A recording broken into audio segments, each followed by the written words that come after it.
Hola, buenas tardes. El día de hoy voy a cortar unas ciruelas. Aquí tengo una mata grande para cortarlo, para hacer una agua fresca de ciruela.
Pues ya terminé de cortar mis ciruelas para hacer agua de ciruela.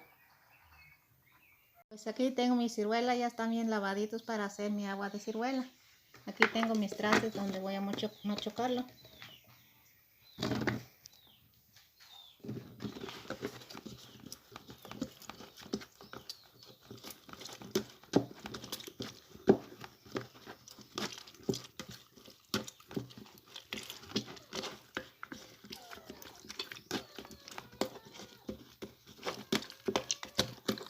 Ya está mi jugo de ciruela, aquí ya terminé de machucarlo. Ahora le voy a echar azúcar.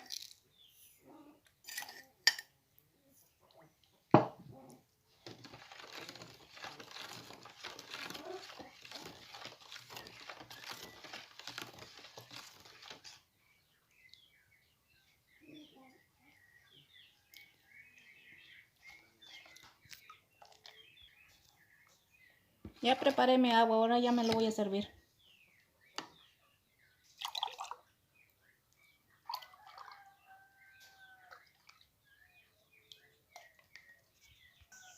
Pues así quedó mi agua de ciruela, salió bien rico.